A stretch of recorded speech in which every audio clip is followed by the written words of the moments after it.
Vamos a leer las Sagradas Escrituras, ¿sí? Por favor. Primera de Samuel, capítulo 23, dice así la palabra del Señor. Dieron aviso a David diciendo, he aquí que los filisteos combaten a Keila y roban las eras. Y David consultó a Jehová diciendo, ¿iré a atacar a estos filisteos? Y Jehová respondió a David, ve, ataca a los filisteos y libra a Keila. Pero los que estaban con David le dijeron, he aquí que nosotros aquí en Judá estamos con miedo. ¿Cuánto más si fuéramos a Keila contra el ejército de los filisteos? Entonces David volvió a consultar a Jehová, y Jehová le respondió, y dijo, levántate, desciende a Keila, pues yo entregaré en tus manos a los filisteos. Fue pues David con sus hombres a Keila, y peleó contra los filisteos. Se llevó sus ganados, y les causó una gran derrota, y libró David a los de Keila. Y aconteció que cuando Abiatar, hijo de Ahimelech, huyó y siguiendo a David a Keila, descendió con el efod en su mano. Y fue dado aviso a Saúl que David había venido a Keila. Entonces dijo Saúl, Dios lo ha entregado en mi mano, pues se ha encerrado entrando en ciudad con puertas y cerraduras.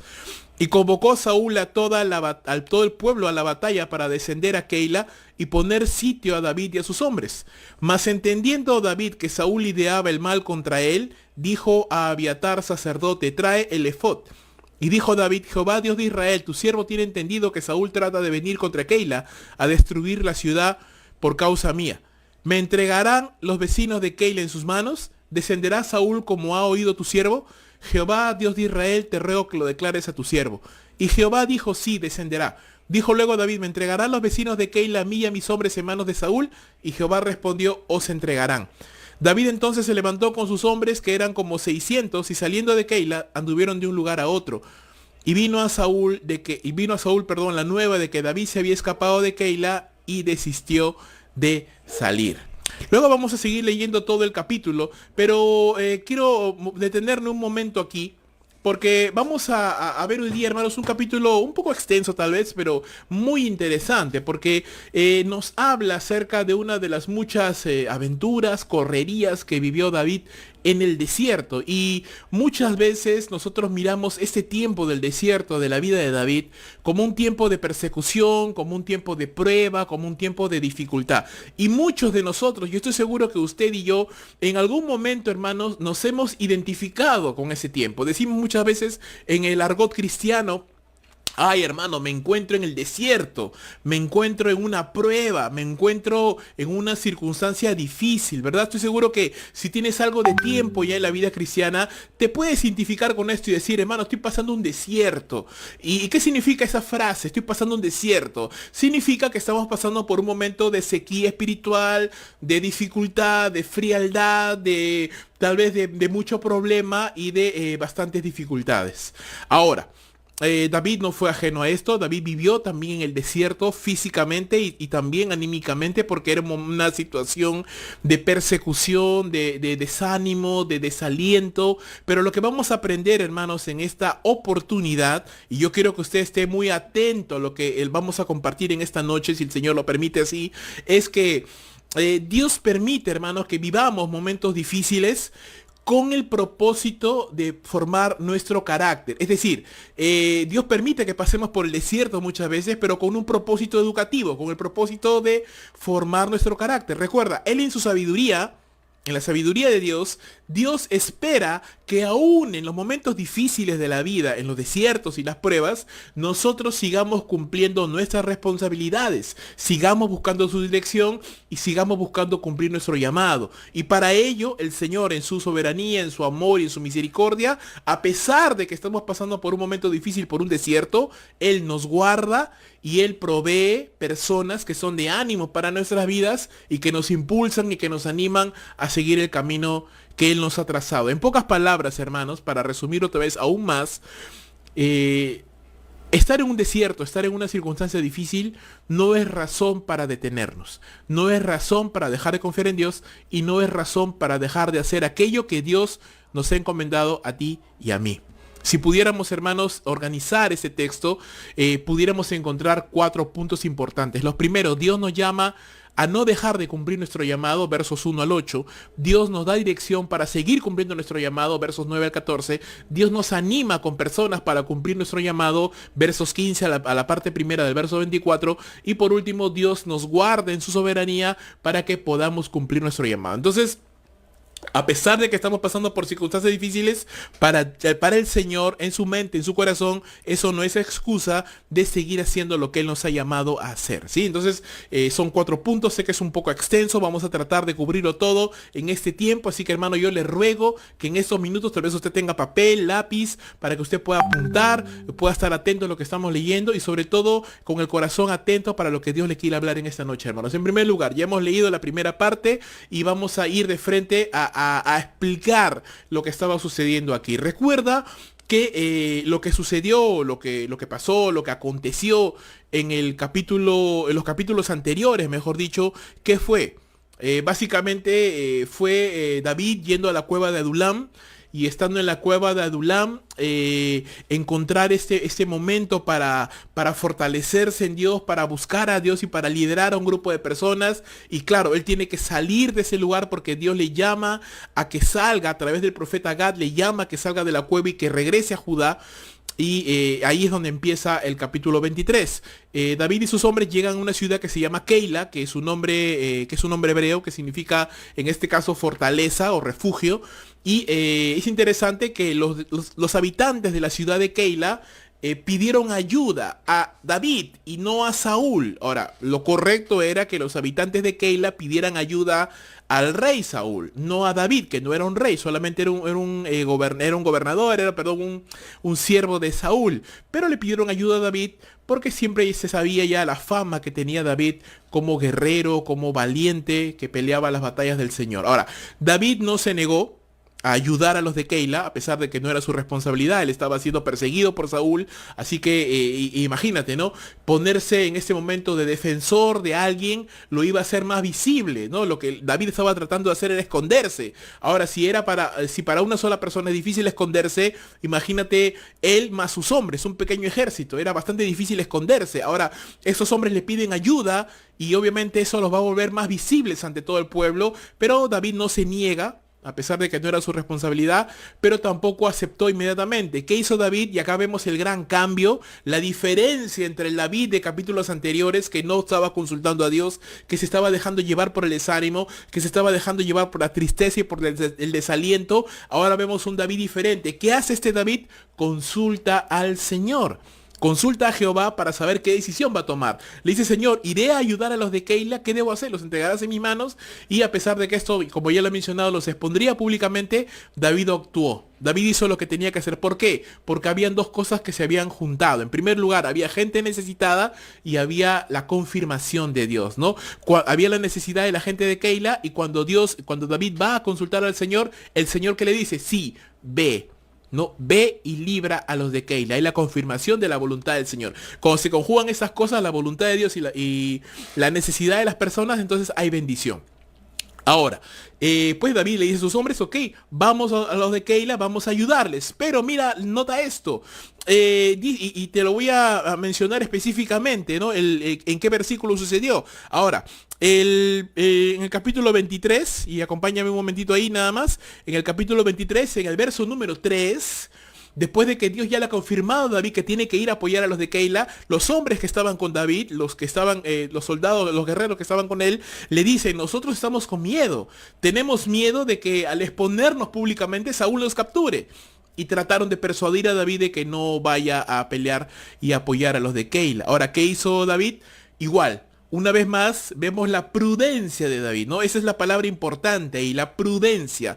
David era un hombre prudente en este caso. ¿Qué hizo? Así como no aceptó inmediatamente el pedido de los de Keila, así tampoco aceptó inmediatamente el pedido de su propia gente, tampoco los despreció, lo tomó en cuenta. ¿Y qué hizo David? Volvió a consultar al Señor, volvió a pedir confirmación al Señor y volvió a preguntar: ¿iremos a ayudar a los de Keila? ¿Entregarás en nuestras manos a los enemigos? El Señor, que le responde: sí, efectivamente yo los entregaré, dice el verso número 4.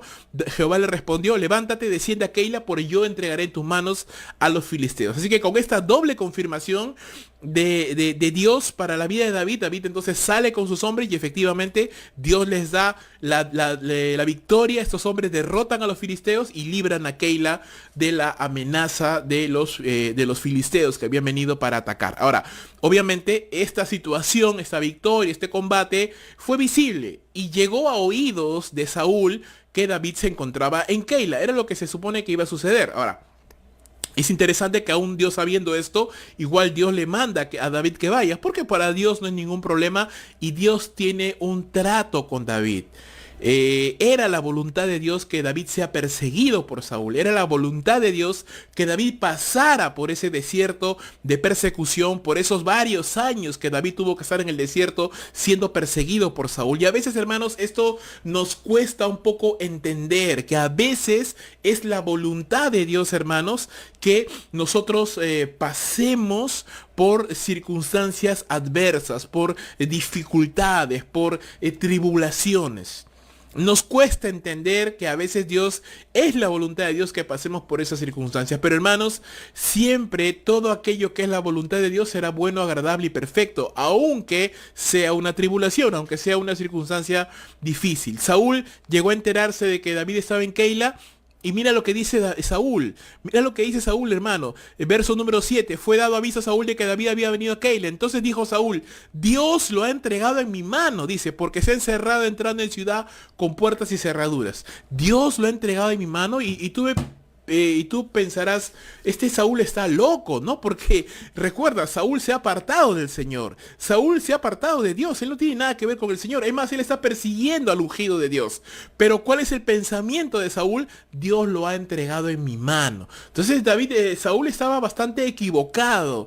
Saúl pensaba que de alguna manera Dios puede bendecir a pesar de que estemos en pecado. Y Saúl está pensando, no, Dios me ayuda a pesar de que yo estoy lejos de Él, a pesar de que yo estoy apartado del Señor. Y eso es muchas veces, hermano, este pensamiento es muchas veces lo que yo veo en muchas personas. Muchas personas dicen, no, si Dios me va a ayudar. No, si yo creo en Dios. Estoy apartado, no congrego, no creo en el Señor, no leo la Biblia, no oro, no tengo una vida de comunión con el Señor. Estoy lejos del Señor, vivo una vida inmoral, vivo una vida que a todas luces es la vida de un incrédulo. Pero digo, no, Dios me ayuda, Dios me bendice, Dios me guarda. Eso es absurdo, hermano. Por supuesto, Dios hace salir el sol sobre justos y injustos.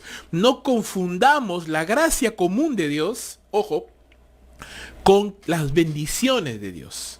El hecho de que tú puedas respirar, el hecho de que yo pueda, mi corazón seguir latiendo, el hecho de que aún mañana pueda volver a amanecer un día más, no necesariamente es porque Dios está agradado de mí, sino simplemente porque Dios en su bondad y misericordia hace salir el sol sobre justos y injustos, y aún sobre los malos Dios extiende su paciencia y su misericordia. Saúl estaba pensando que Dios lo estaba bendiciendo, premiando de alguna manera, pero eso estaba completamente equivocado. Saúl estaba completamente apartado de Dios. Saúl no estaba enfocado en su labor como rey, sino en su propia venganza, no en su propia vendetta personal. Saúl tenía respuestas desproporcionadas, ¿no? Convocó a todo el pueblo para perseguir a un solo hombre con sus 400 compañeros, ¿no? Saúl, como siempre, victimizándose, como siempre, tratando de descargar la responsabilidad en otras personas, como siempre, engañado y pensando que Dios lo bendice a pesar de que él está separado, apartado de Dios. ¿Eso de qué nos habla, hermanos? Saúl estaba equivocado. Saúl pensaba que Dios lo bendecía y que lo había entregado a David en sus manos de él. Pero la verdad es que no es así, todo lo contrario. Vamos a ver en este capítulo y en muchos más que Dios libra a David. ¿Por qué? Porque David era fiel, porque David era íntegro, porque David, a pesar de que no era perfecto, David trataba constantemente de buscar a Dios. Y por eso es que aún de las manos de Saúl, Dios lo libraba a David constantemente. Y me hace recordar la vida de David, me hace recordar, hermanos, la vida de Daniel. Un hombre que era fiel, un hombre en el cual nadie pudo encontrar ningún vicio o falta por su integridad de carácter. ¿Qué entendemos entonces en este primer punto? Que aun cuando nos encontramos en situaciones complicadas, debemos mantenernos fieles a cumplir lo que Dios nos ha mandado hacer. Recuerda, David, ¿a qué había sido llamado por Dios? A ser rey. Cuando la gente acudió a David para pedirle ayuda, David pudo comportarse de dos maneras. La primera manera, como una persona individual, sin pensar en el llamado de Dios, solamente en su propia conveniencia y decir, ok, si yo ayudo a los de Keila, esto me va a de alguna manera va a generarme un problema porque me va a hacer visible al pueblo, Saúl me va a perseguir. No les voy a ayudar, ni siquiera lo consulto a Dios, simplemente yo decido, no les voy a ayudar porque estoy mirando mis propios intereses, estoy mirando mi propio beneficio personal y definitivamente si yo les ayudo, eso me va a poner en riesgo a mí, así que no lo hago. Esa es una reacción. ¿Cuál es la otra reacción? David puede haber reaccionado de otra manera y decir, Dios me ha llamado a ser rey, Dios me ha llamado a que mi vida sea una vida de servicio a otras personas. Entonces, si personas vienen a pedirme ayuda, yo no me puedo negar, a pesar de que yo mismo me encuentre en una situación precaria, en una situación de necesidad, en una situación de desánimo, yo no puedo negarme. ¿Por qué? Porque encima de mí, más allá de mis circunstancias, hay un llamado que es más grande. Es lo mismo que siente un líder, un servidor del Señor, un pastor, un misionero, un líder, cuando estando él desanimado o ella desanimado, de pronto le llaman y le dicen, hermano, pastor o misionero, lo que fuera, me siento mal, aconséjame. Tú puedes reaccionar de dos maneras. Tú puedes decir, ¿sabes qué? Tengo muchos problemas, no tengo tiempo para atender a las personas, tengo que concentrarme en mí. O puedes reaccionar como David lo hizo y decir, ok, yo me siento tal vez cargado, yo me siento tal vez angustiado, yo me siento tal vez afanado, pero hay un llamado que está por encima de mi propia vida al que yo me debo, al que Dios me ha llamado. Y el llamado es más importante aún que mí mismo. Lo que quiero que usted entienda, querido hermano, es que el desierto no era excusa para que David dejara de cumplir lo que Dios le había mandado a hacer. Si tú no puedes ser rey en el desierto, no puedes ser rey en ningún otro lugar. Si tú no puedes ser líder, pastor, servidor en el desierto, usted no puede ser líder en ningún otro lugar. Mucha gente dice, no, yo voy a liderar cuando tenga el cargo, cuando yo me encuentre en la situación específica, apropiada. No. Si usted no puede hacerlo ahora, donde está y con lo que tiene, usted no puede servir en ningún otro lugar. ¿Dónde se prueba el carácter de los siervos del Señor? En las pruebas, en las dificultades. ¿Dónde se prueba la fidelidad de los hombres y mujeres que se dicen llamados a servir al Señor?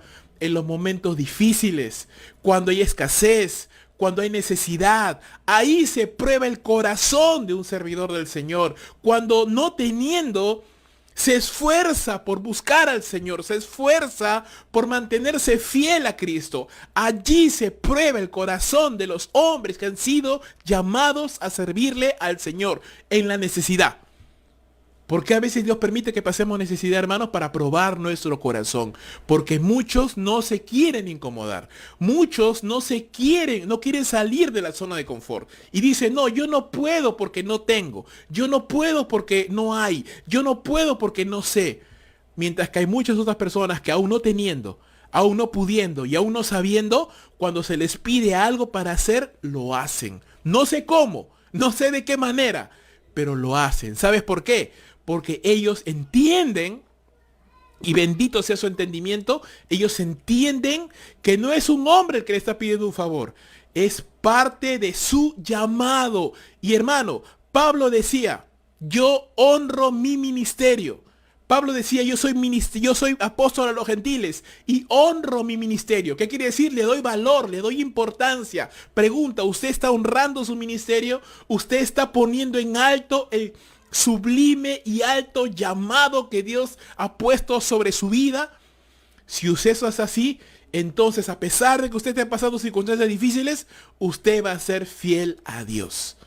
Este es el ejemplo que vemos en David. David pudo esconderse con sus hombres y no actuar, pero cuando había necesidad, cuando la gente tenía necesidad y cuando Dios confirmaba, David actuó, aún en contra de su seguridad personal. Eso se llama fidelidad. Y ese es el tipo de hombres que Dios está llamando, hermanos, y que Dios quiere que usted y yo seamos en esta noche. Sigamos el relato.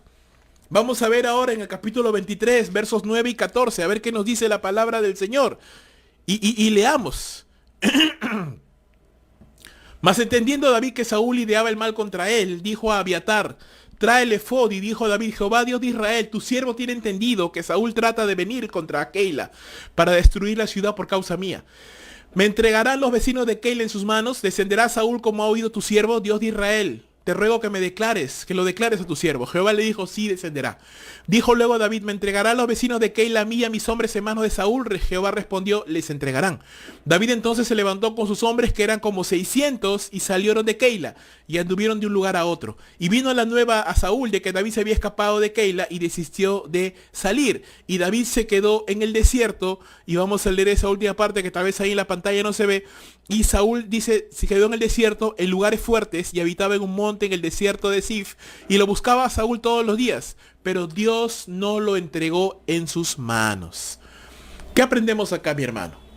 Que así como Dios espera que usted y yo cumplamos nuestro llamado aún en medio de las dificultades, Él nos da dirección también. Él nos dice por dónde es el camino que usted y yo tenemos que ir. David, al enterarse que Saúl venía contra él, consultó una vez más al Señor. Esta es la tercera vez que David consulta a Dios. La primera para preguntarle qué va a hacer con los de Keila. La segunda para volver a preguntarle por los de Keila porque sus hombres tenían miedo. Y la tercera vez, cuando ya se enteró que Saúl venía contra él, para preguntarle, Señor, ¿y ahora qué hago? ¿A dónde voy? ¿Qué es lo que tengo que hacer? David, y mira lo que dice David, y me gusta esto porque si tú has estado siguiendo la serie que hemos estado enseñando, las semanas pasadas, cuando vimos que David cayó en pecado, cuando vimos que David cayó en desánimo y cayó en desaliento, se volvió mentiroso y mintió. Mintió a Abimelech, el sacerdote, no le dijo que Saúl lo estaba persiguiendo, y por causa de su mentira y de su pecado, no solamente murió Abimelech, sino murieron todos los sacerdotes que vivían en la ciudad de Nob. Pero ahora, mira ahora, este es otro David, este es ahora el David que ha recapacitado, un David que se ha llenado de Dios nuevamente, un David que está otra vez caminando en el sendero del Señor, y mira lo que David ahora ora al Señor, y mira lo que él le dice. Verso número 10, y dijo David, Jehová, Dios de Israel, tu siervo tiene entendido que Saúl trata de venir contra Keila para destruir la ciudad por causa mía. Qué interesante, ahora, como David ya sabe de lo que es capaz Saúl, hermano, lo vio, mató a toda una ciudad de sacerdotes. Ahora la preocupación de David, y mira el corazón cómo ha cambiado ahora. Ya no es un corazón egoísta, ya no es un corazón que está pensando en sus propias necesidades. Y eso es lo que hace la comunión con Dios. Cuando tú te acercas al Señor, te vuelves menos egoísta, piensas más en el llamado, piensas más en los propósitos de Dios que en tu propia necesidad o en tu propio beneficio personal. David dice ahora, Señor, yo estoy preocupado porque Saúl puede destruir toda esta ciudad por causa mía y yo no quiero que ellos paguen por mí. ¿Ves qué hermoso el corazón de David? David sabe que Saúl puede destruir toda la ciudad. Lo hizo con los sacerdotes en la ciudad de Nob. Así que se humilla ante el Señor, David, y le pide dirección. Señor, ¿qué hago? Así que Dios le da dirección. Dios le dice, mira, los vecinos de Keila te van a entregar. Por miedo, pero te van a entregar. Así que huye. Y David, entendiendo esto, se fue con sus hombres y salieron de Keila sin un rumbo fijo. Ahora, hay un detalle importante que usted lo puede notar en el verso 13. Dice, David entonces se levantó con sus hombres, que eran como 600. Y ojo que los que salieron de Adulam eran 400. ¿Qué sucedió? 200 hombres más se iban añadiendo bajo el liderazgo de David. Dios, mira qué interesante. A la par que David está siendo perseguido, a la par que David está pasando por tribulación, a la par que David está de alguna manera pasando angustia, y tal vez si usted se concentra solo en el problema, no va a ver lo que está pasando tras bambalinas. ¿Y qué está pasando tras bambalinas? David está creciendo. Su liderazgo está creciendo. Su visión está creciendo. Recuerda que él va a ser rey. Así que él tiene que conocer la problemática del pueblo. Tiene que ver más allá que los demás. Tiene que tener un corazón más amplio. Tiene que tener la capacidad de ser fuerte cuando otros se rinden. Tiene que tener la capacidad de mirar por las necesidades de los demás cuando todos piensan cada uno en su propia necesidad. Tiene que empezar a desarrollar un corazón de rey. Como algún comentarista dijo, David aprendió a ser un hombre conforme al corazón de Dios cuando era pastor entre las ovejas, pero David aprendió a ser rey en el desierto. liderando estos pocos hombres que cada vez eran más y cada vez más gente reconocía el llamado de David y se ponía bajo su liderazgo. Y obviamente el liderazgo de David tenía que crecer y todas las pruebas, las dificultades que David vivía lo ayudaban a consultar más a Dios, a ser un hombre más dependiente de Dios, a ser un hombre más tranquilo, más prudente, más pausado para pensar, para tomar decisiones, es decir, comenzar a pensar como rey y no solamente como pastor de ovejas, como un pastor de ovejas. Y no quiero ser peyorativo, no quiero decir que un pastor de ovejas es despreciable, pero hermanos, si Dios le ha de usar a usted, su corazón se tiene que ensanchar y su visión se tiene que engrandecer. Usted tiene que aprender a ver más allá de sus propias necesidades. Usted tiene que aprender a mirar más allá de sus propios problemas. Usted tiene que empezar a pensar en función del reino y no solamente en función de qué voy a hacer mañana, qué voy a hacer pasado, qué voy a hacer cada una semana. Usted tiene que empezar a pensar en función del cuerpo de Cristo, en función del evangelio, de la obra de Dios, ensanchar su visión. Voy a hacer un pequeño cherry.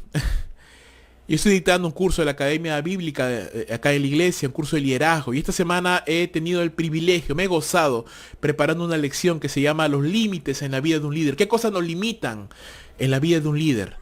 Yo lo voy a subir obviamente para los alumnos, pero también lo voy a subir de manera pública para que si usted desea, usted pueda verlo. Yo le recomiendo que lo lea porque de verdad me ha bendecido muchísimo a mí. Pensar en las muchas cosas que muchas veces nos limitan y no nos dejan avanzar en el liderazgo. Hermano, si usted quiere ser efectivo en la obra de Dios, si usted quiere que Dios le utilice cada vez más, usted tiene que ensanchar su visión y engrandecer su corazón.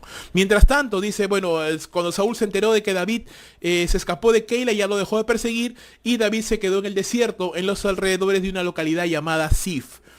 Dice la escritura que Saúl seguía buscándolos. Dejó de buscarlos un momento, pero otra vez volvió a buscarlos. Pero Dios, dice el verso 14, no lo entregó en sus manos. No permitió Dios que Saúl lo capturara. A pesar de que Saúl estaba decidido a matar a David. Pero Dios, de manera soberana, no permite que a David le pase nada. Y eso es algo tremendo. ¿Qué aprendemos entonces, hermanos, en este punto? Que usted y yo podemos pedir dirección a Dios.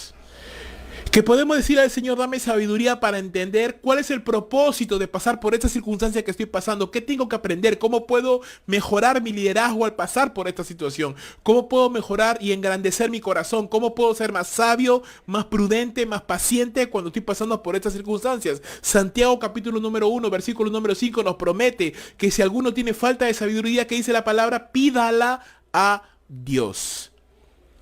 Pídala a el Señor.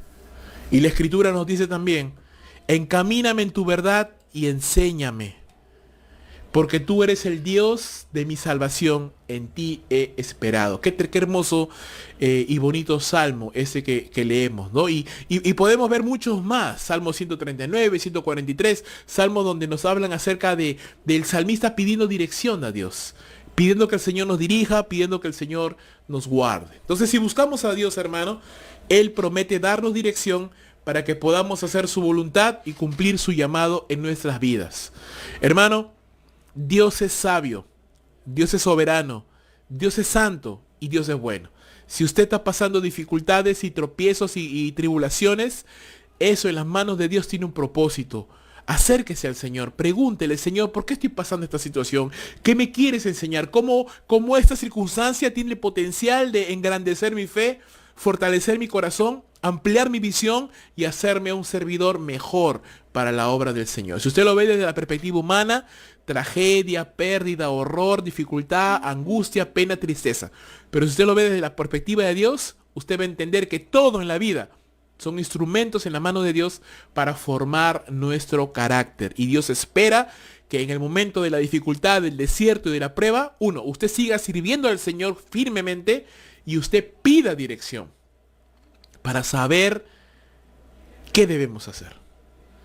Yo digo una cosa, hermanos. El creyente va a pasar por pruebas. Yo lo creo. Pero lo que no creo es que el creyente todo el tiempo esté viviendo en pruebas. No. El creyente vive en pruebas, pero también vive victorias. También vive momentos de paz, de tranquilidad, de gozo, de alegría. Yo no creo en un creyente que todo el tiempo, año tras año, esté viviendo en problema tras problema, angustia tras angustia, y no se ve un crecimiento. Yo creo en el creyente que a pesar de que pasa pruebas, pasa esa prueba temporal y su fe es más grande. Su conocimiento de la Biblia es mejor. Ama más a Dios, sirve más a Dios. Pero si usted está en problemas mes tras mes, año tras año, y sigue igual o incluso peor todavía, se aparta de Dios, se entristece, se enflaquece su fe, se enfría en su fe, en su devoción a Dios, es decir, usted estaba antes mejor que ahora, está peor todavía ahora, déjame decirle, entonces que usted no ha aprendido nada y que no está viendo las cosas como Dios las ve. Dios permite las pruebas, pero las pruebas siempre nos llevan a un crecimiento. Sigamos. Dios nos anima con personas para cumplir nuestro llamado. Versículos 15 al 24, la primera parte. Y leamos. Viendo pues David que Saúl había salido en busca de su vida, se estuvo en Ores, en el desierto de Zif. Entonces se levantó Jonatán, hijo de Saúl, y vino a David en Ores y fortaleció su mano en Dios. Y le dijo, Jonatán le dijo a David, no temas, pues no te hallará la mano de Saúl mi padre, y tú reinarás sobre Israel, y yo seré segundo después de ti. Y aún Saúl mi padre lo sabe. Y ambos hicieron pacto delante de Jehová, y David se quedó en Ores, y Jonatán se volvió para su casa. Después subieron los de Zif para decirle a Saúl en Gabá, ¿no está David escondido en nuestra tierra, en las peñas de Oreb, en el collado de Aquila, que está al sur del desierto? Por tanto, rey, desciende pronto ahora, conforme a tu deseo, y nosotros te lo entregaremos en la mano del rey. Y Saúl le dijo, bendito seáis vosotros de Jehová, que habéis tenido compasión de mí. Id pues ahora, aseguraos más, conoced y ved el lugar de su escondite, y quien lo haya visto allí, porque se me ha dicho que es astuto en gran manera. Observad pues e informaos de todos los escondrijos donde se oculta, y volved a mí con información segura, y yo iré con vosotros, y si él estuviera en la tierra, yo le buscaré entre todos los millares de Judá. Y ellos se levantaron y se fueron a Zif delante de Saúl. ¿Qué vemos aquí? En primer lugar se nos dice de que Dios trae a una persona que es de gran aliento para la vida de David. En la localidad de Zif se apareció un hombre, Jonatán, su gran amigo, su compañero, este hombre que había hecho pacto con David, que lo había animado, el hijo de Saúl, pero que no era igual a Saúl porque tenía un gran corazón. Este Jonatán aparece en la vida de David, y estoy seguro, mi hermano, que sola la presencia de Jonatán fue para David un bálsamo, fue para David una alegría. Ver a su amigo, su hermano, y darle un abrazo, y poderse contarle el uno al otro qué estaba pasando, y sentirse animado. Y dice la palabra, qué hermoso, que Jonatán lo fortaleció en Dios. Y qué lindas esas amistades, hermano, que nos animan, que nos alientan, que nos levantan, que nos animan a servir al Señor, que a veces nos exhortan, nos hablan en amor, pero porque quieren nuestro bien, no porque quieren nuestro mal. Gente que realmente vale la pena. No gente que nos hace perder el tiempo, no gente que nos ayuda y que nos consiente nuestros pecados, no gente que simplemente solamente nos buscan para perder el tiempo, para hacer hora. No, gente que realmente suma a nuestras vidas, que nos inspira, nos motiva, nos desafía a crecer en la fe. Esa gente vale, hermanos. Esa gente vale tener en nuestras vidas. Jonatán, hermanos, no podía librar a David, tampoco podía quedarse con él, pero sí le brindó su apoyo espiritual, le brindó palabras de ánimo. Le dijo a David, tú vas a ser rey, porque Dios te lo ha prometido. Porque Dios es fiel, porque Él le cumple su propósito. Y aunque tú estés ahora en el desierto, Él te va a levantar como rey de Israel. Cree en Dios, confía en el Señor, confía en su palabra. Y no solamente esto, tú vas a ser rey y yo voy a ser segundo después de ti, porque yo acepto la voluntad de Dios. Aún mi padre lo sabe, mira qué tremendo. Aún Saúl sabía que David iba a ser rey, pero Saúl estaba contra la voluntad de Dios. Saúl quería destruir la voluntad de Dios, él quería seguir siendo rey, él quería matar a David. ¿Ves? Saúl estaba contra la voluntad de Dios. Entonces, las palabras de David, cuando dijo, bendito sea el Señor que me ha entregado en sus manos, o aquí cuando les dice a los de sí, bendito sea de Jehová, son palabras mentirosas. Él habla de Dios con su boca, pero con sus actos lo niega. Él habla con su boca acerca de Dios, de la bondad, del Señor, pero no es cierto, él lo niega con sus actos, él está apartado del Señor. Dice la Escritura aquí en el texto que hemos leído, en el verso 18, que Jonatán y David volvieron a hacer pacto delante del Señor. Ya esta es la tercera vez, me parece, que hicieron pacto nuevamente, porque se amaban, porque se respetaban, porque se querían. Y Jonatán se regresó a su casa después de haber tenido este tiempo de compartir con su amigo. A pesar de los buenos deseos de estos dos amigos, lamentablemente esta sería la última vez que se vieron físicamente. ¿Por qué? Porque Jonatán murió antes de que David pueda ser rey. Y bueno, ninguno de ellos lo sabían. Ellos pensaban que David iba a reinar y que y que Jonatán iba a ser su segundo, pero a pesar de sus buenos deseos, pues al final no fue así. Y la responsabilidad fue de Saúl. Jonatán no tenía por qué haber muerto, pero el pecado de Saúl alcanzó no solamente a Saúl, sino a su hijo, a su familia. Y eso es lo peligroso y lo terrible del pecado. Qué importante es, hermanos, contar con amigos leales que nos animen en el Señor. La Escritura dice: el que ande con sabios, sabio será. Mas el que se junta con necios será quebrantado. Usted quiere crecer, usted quiere caminar en los propósitos de Dios, usted quiere ser bendecido, entonces usted júntese con hombres y mujeres que aman lo mismo. ¿Qué hace usted perdiendo el tiempo con gente que no quiere saber nada de Dios? ¿Qué hace usted perdiendo el tiempo con gente que lo único que quiere es... no tiene nada en su vida, no tiene nada claro, no quiere servir a Dios, no quiere obedecer, no quiere congregar? ¿Qué hace usted perdiendo el tiempo con esa gente? Háblele, exhórtele, anímele, pero como dice el libro de Judas, ni aun sus ropas toquen porque están manchadas con su carne. Las palabras de Judas son fuertes, pero son reales, hermanos. Dice Pablo en 1 Corintios, las malas conversaciones corrompen las buenas costumbres. Tenga cuidado con quién se junta. Tenga cuidado quiénes son sus consejeros, quiénes son sus amigos, quiénes son aquellos que le hablan, que influencian en usted. Tenga cuidado. Tenga cuidado, porque tal cual son sus amistades, tal cual es usted. Tal cual es usted. Llegamos a parecernos a aquellos que escogemos como amigos. Y esa es una gran verdad, hermanos. Así como Dios proveyó personas como Jonatán para animar a David, así también se levantaron hombres como Sif, como los de Sif, que traicionaron a David. ¿Sí? A diferencia de los de Keila iban a entregar a David, pero por miedo, no por otra cosa. En cambio, los de Sif fueron activamente a buscar a Saúl y le dijeron: Saúl, acá está David, ven que te lo vamos a entregar en tus manos. Los de Sif eran traicioneros. Ellos vinieron a Saúl dispuestos a entregar a David. Y Saúl estaba tan equivocado que pensaba que los de Sif eran benditos de Jehová por apoyar su pecado y que David escapaba de sus manos porque era astuto en gran manera. No, Saúl le dijo: infórmense bien, asegúrense bien que David está ahí, porque yo sé que él es astuto en gran manera y por eso se me para escapando. No, no es cierto, no se paraba escapando porque era astuto en gran manera. Escapaba porque Dios lo bendecía y lo libraba, porque David era fiel al Señor. Y en este momento, cuando David se entera de que los de Sif lo han traicionado, él compone el Salmo 54, el cual vamos a leer en este momento. Dice la Escritura: oh Dios, sálvame por tu nombre y con tu poder defiéndeme. Oh Dios, oye mi oración, escucha las razones de mi boca, porque extraño se ha levantado contra mí y hombres violentos buscan mi vida.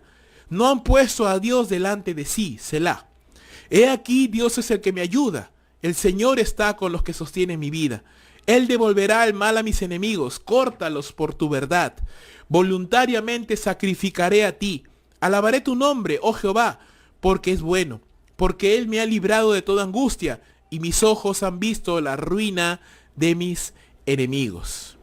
Una oración de petición, una oración de confianza en el Señor cuando gente malvada se oponía a David, buscaba su mal, pero en ese momento David está confiando en el Señor y dispuesto a alabarle aún en medio de esas circunstancias. Entonces, ¿qué aprendemos en este tercer punto, hermanos? Dios ha diseñado a su cuerpo, a sus hijos, para que vivamos en comunidad. Nuestro crecimiento espiritual y realmente nuestro llamado y todo lo que Dios nos ha llamado a hacer no tiene sentido fuera de nuestros hermanos en la fe. ¿Cómo podemos entenderlo esto? La vida de David, hermanos, no la puedes entender sin Jonatán, sin Samuel y sin otros hombres más que fueron de bendición para la vida de David. A qué fue llamado David? ¿A ser rey en una cueva? No. David fue llamado a ser rey de quién? De Israel. Entonces, tanto nuestro llamado como nuestro crecimiento espiritual, como nuestra comunión espiritual, está siempre relacionada con hermanos, con creyentes. Yo no puedo, y lo repito y lo repetiré 1000 veces, yo no puedo engañarme a mí mismo y pensar que voy a crecer espiritualmente fuera de la iglesia. Y hay gente equivocada completamente, que de alguna manera piensan que pueden tener comunión con Dios, pero no quieren tener comunión con su novia, que es la iglesia. Hay gente que incluso desprecia la iglesia, que no quiere congregar, que no quiere tener comunión con los hermanos, que no quiere servir en la iglesia, que considera que su comunión es directa con Dios y no le presta atención al ministerio, a la comunión con los hermanos, al congregar, al participar del servicio. Te estás engañando a ti mismo. Tú no puedes amar a Dios sino amar lo que Él ama, que es su iglesia. Sí, una iglesia imperfecta, sí, una iglesia pecadora, sí, una iglesia con manchas, pero la iglesia del Señor. ¿A quién le vas a servir si no estás en la iglesia? ¿A ti mismo? No, los dones son dados para bendición del cuerpo de Cristo. ¿El llamado para qué es? Para bendecir al cuerpo de Cristo. ¿Quién te va a respaldar? La iglesia. ¿Quién va a orar por ti? La iglesia. ¿Quién te va a apoyar? Espiritualmente, moralmente, económicamente, la iglesia. Pero ¿qué hay si tú no quieres participar con la iglesia? Si tú no quieres darte a conocer a la iglesia, si tú no quieres ser de buen testimonio ante la iglesia, si tú no tienes una buena actitud con la iglesia, ¿quién te va a apoyar? ¿Quién va a orar por ti? ¿Quién te va a respaldar? Nadie. Entiéndelo. No sé de qué manera puedo explicártelo, entiéndelo. Tú necesitas estar dentro de la iglesia porque la iglesia es la que te respalda, la iglesia es la que te apoya, la iglesia es la que ora por ti. A la iglesia vas a servir. No puedes pensar en un ministerio fuera de la iglesia. Es absurdo. Es completamente absurdo. ¿Quién te va a animar en los momentos de dificultad? ¿Quién va a saber que estás pasando por pruebas? ¿Quién te va a llamar? Va a levantar el teléfono y te va a decir, hermano, yo estoy orando por ti. O te va a mandar un mensaje de texto y te va a decir, ¿sabes qué, varón o hermana? Toma, este texto es para ti, el Señor me lo ha dado para ti, te lo regalo. Que el Señor te bendiga, estoy orando, estoy ayunando por ti. Qué tremendo es cuando tú sabes que hay personas que están orando por ti, que te aman. Que te conocen, pero aún así te aman. Pero si estás solo, si desprecias la comunión con los hermanos, si no te importa la comunión con los hermanos, ¿quién te levantará? Por último, vamos viendo 3 puntos hasta ese momento. En la prueba, Dios espera que tú sigas cumpliendo su llamado. No dejes de hacer lo que Él te ha mandado a hacer. Segundo, en la prueba, tú debes pedir dirección a Dios para que Él te guíe hacia dónde tienes que ir. Tercero, en la prueba, Dios te regala amigos. Obviamente, si tú estás teniendo comunión con la iglesia, si tú tienes comunión con los hermanos, si tú te dejas conocer. Dios te regala amigos que son regalos, que te bendicen, que te animan, que te alientan en el momento de la prueba justamente. Y por último, cuarto punto, en su soberanía, aún en medio de las pruebas, Dios te guarda. Mira lo que dice la palabra del Señor, capítulo 23, verso 24, segunda parte. Pero David y su gente estaban en el desierto de Maón, en el Arabá, al sur del desierto. Y se fue Saúl con su gente a buscarlo, pero fue dado aviso a David y descendió a la peña y se quedó en el desierto de Maón. Cuando Saúl oyó esto, siguió a David al desierto de Maón. Y Saúl iba por un lado del monte y David con sus hombres iban por el otro lado del monte. Y se daba prisa a David para escapar de Saúl. Mas Saúl y sus hombres habían encerrado a David y su gente para capturarlos. Entonces, estos entonces de Dios cuando llegan oportunos, vino un mensajero a Saúl diciendo, ven luego porque los filisteos han hecho una irrupción en el país. Volvió por lo tanto Saúl de perseguir a David y partió contra los filisteos. Por esta causa pusieron en aquel lugar por nombre Sela Hamat Lecot, que significa peña de las divisiones. Entonces David subió de allí y habitó en los lugares fuertes de En-Gadi. Ante la traición de los hombres de Sif, David y sus hombres salieron a un desierto, ¿no? Al desierto de Mahón. Para David de desierto en desierto. Salió de Keila, salió de la cueva de Adulam, fue a Keila, luego al desierto nuevamente, ahora es a Sif, ahora a Mahón, de desierto en desierto para David, perseguido. Saúl fue tras ellos a buscarlos, pero le fue dado aviso a David y David se resguardó en un lugar seguro. Ahora, interesantemente, dice, y justo cómo son las coincidencias, mientras David estaba escapando de Saúl por un lado del monte, por una ladera del monte, por la otra ladera, a la misma vez estaba Saúl con sus hombres. Y ya estaban para capturarlos, estaban a punto de capturarlos. Entonces, ¿no? Entonces, ¿no? Los peros de Dios, cuando Dios interviene y no permite que la mano de tus enemigos esté contra ti, Dios interviene providencialmente, soberanamente, y le llega una noticia a Saúl de que los filisteos están empezando a atacar el país por otro lado, así que Saúl tiene que regresarse para pelear contra los filisteos y milagrosamente David escapa, ¿no? Y por eso le llaman a ese lugar Sela Hamalekot, que es Peña de las Divisiones. Y David y sus hombres, librados por la soberanía de Dios, dice la escritura, fueron a habitar en los lugares fuertes de En-Gadi. En-Gadi es un lugar de manantiales.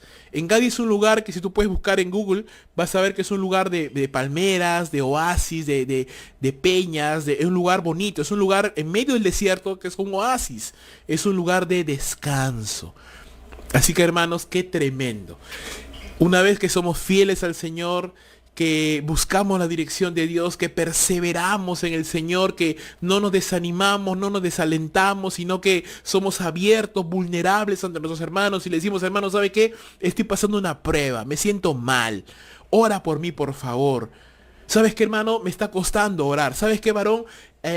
Tú me conoces, ayúdame porque siento pesado mi corazón, ya no quiero orar como antes, ya no quiero alabar al Señor. Cuando empieza el servicio, antes yo estaba primerito, en primera fila, yo dejaba de hacer todo para estar ahí sentado, estaba en mi primer amor, con mi Biblia leía y escuchaba, me gozaba, pero ahora ¿sabes qué? Mi corazón está lleno de tareas y de afanes y cuando llega el servicio son las 8:30, 9 y recién me acuerdo que hay culto, cuando antes yo desde temprano mi corazón estaba en el Señor y ahora ya no. Hermano, te digo una cosa y te lo digo claramente.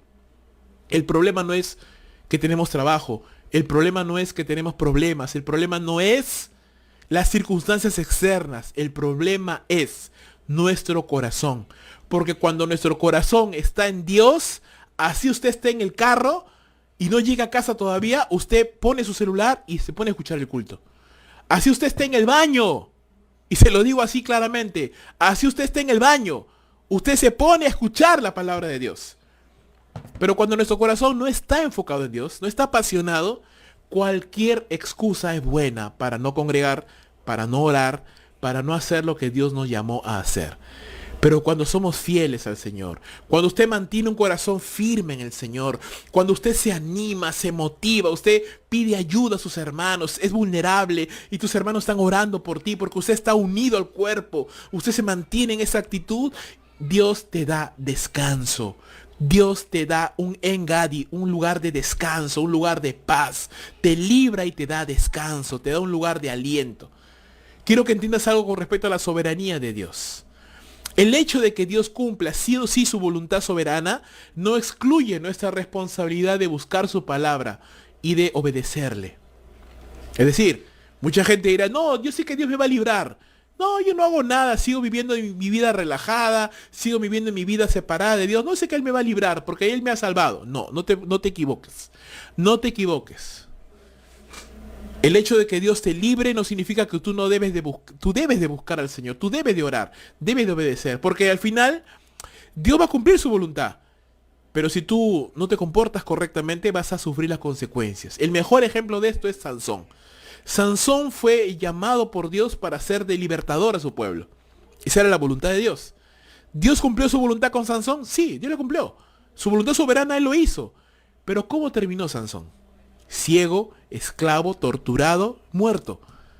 ¿Debió haber terminado así Sansón? No. Él debió haber terminado como un hombre de Dios, pero no lo hizo. ¿Por qué? Por su pecado. Porque no sacó el pecado de su corazón. Porque no se rindió al Señor, no se humilló ante el Señor. ¿Entiendes? Dios hace su voluntad igual.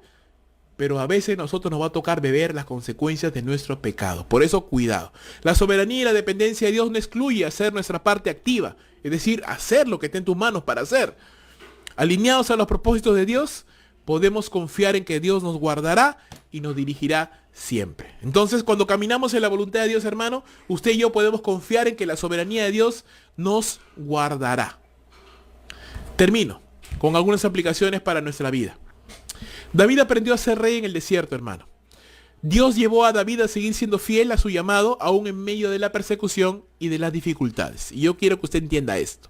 El desierto no es excusa para dejar de crecer.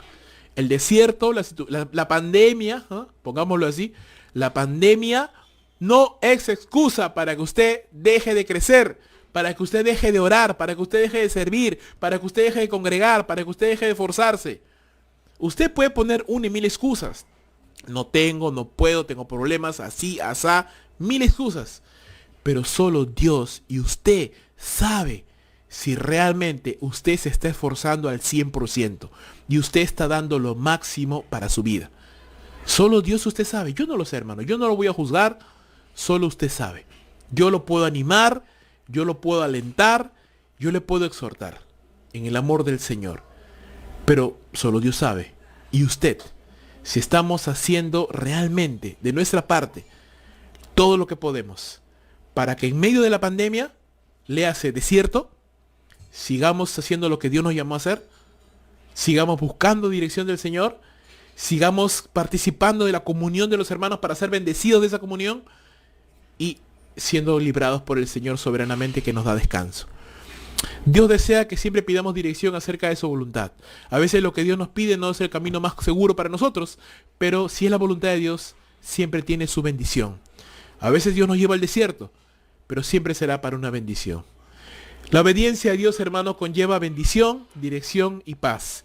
Debemos cultivar buenas amistades que nos animen y nos fortalezcan en el Señor, muy importante, y debemos de buscar ser fieles al Señor y confiar en que el Dios soberano, hermanos, cumplirá su propósito en nosotros. Bueno, me he extendido un poquito, hermanos, perdónenme por favor. Espero que esta corta o esta reflexión haya sido de ánimo para su vida, haya sido de aliento, haya sido de fortaleza para vuestra vida y que usted entienda, mi hermano, comprenda lo importante que es ser fiel en medio del desierto. Porque en el desierto, porque en la pandemia se conocen quiénes son los verdaderos siervos y siervas de Dios. En la pandemia se ven realmente los gallos. Se ve realmente quiénes tienen buena actitud, quiénes son humildes, quiénes son serviciales, quiénes se sujetan, quiénes a pesar de las circunstancias y las pruebas y la escasez siguen firmes, tienen buena actitud y tienen mente de rey, mentalidad de reyes.